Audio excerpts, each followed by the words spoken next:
Assalamualaikum warahmatullahi wabarakatuh.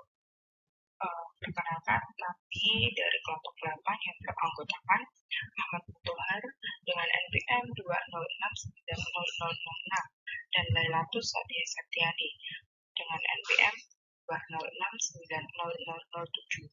Di sini akan menjelaskan sedikit mengenai packaging gas dan emulsifying salt.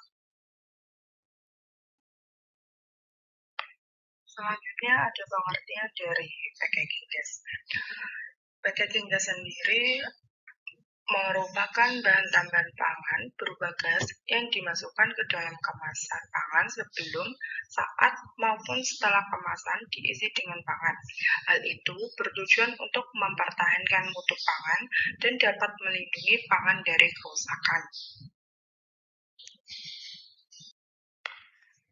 Packaging gas sendiri memiliki manfaat.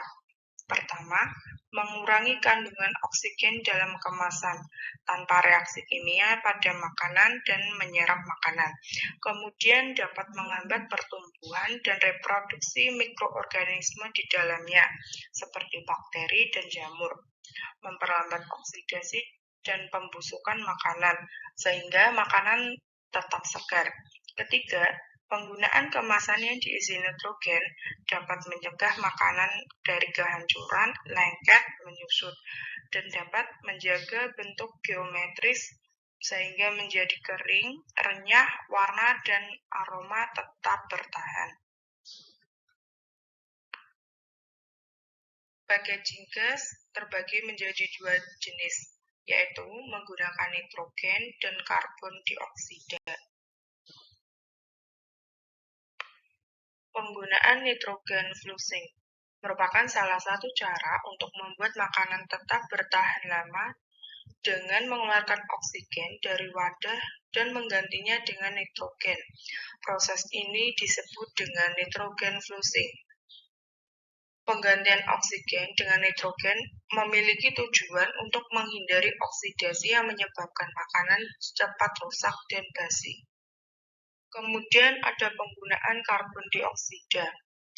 Tekanan ini dibutuhkan untuk mempertahankan gas CO2 tetap berada dalam larutan yang biasa disebut sebagai volume gas pada minuman berkarbonasi. Dikatakan sebagai penentu kualitas sensorik produk minuman berkarbonasi karena dengan adanya gas ini, larutan di dalamnya dapat meningkatkan rasa. Kemudian gas CO2 ini sangat larut dalam air dan tingkat kelarutannya bertambah seiring dengan menurunnya suhu. Kemudian, salah satu faktor yang perlu mendapat perhatian adalah adanya konsentrasi kritikal baik oksigen maupun karbon dioksida yang nilai optimumnya spesifik untuk setiap jenis produk. Kondisi ini melampaui batas toleransi.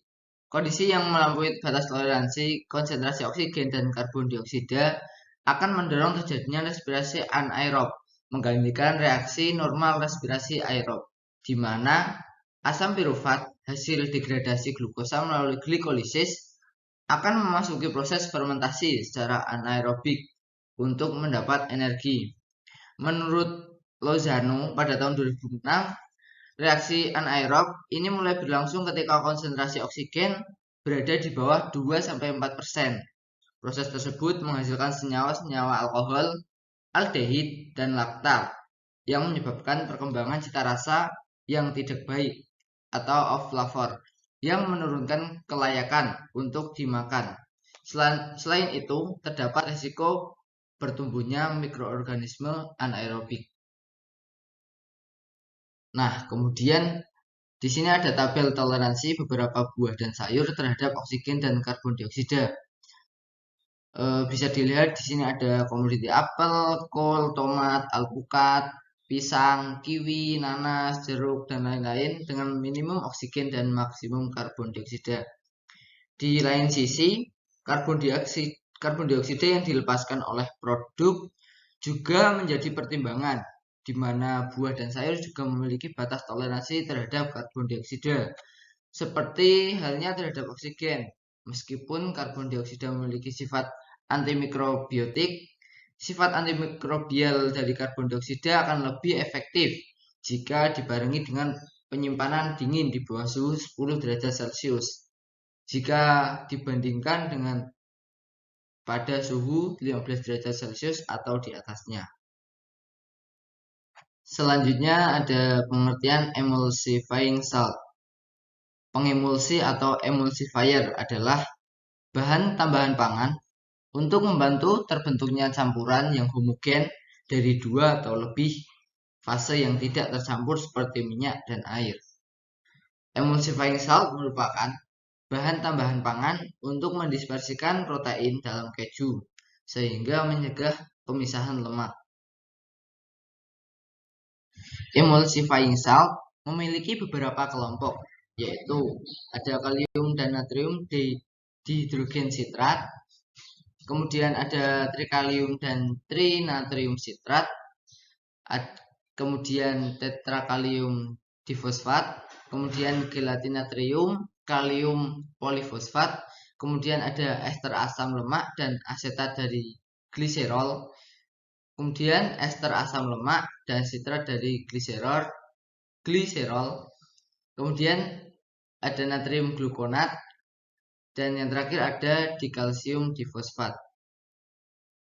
Nah, itu tadi penjelasan singkat mengenai gas phase changing dan emulsifying salt.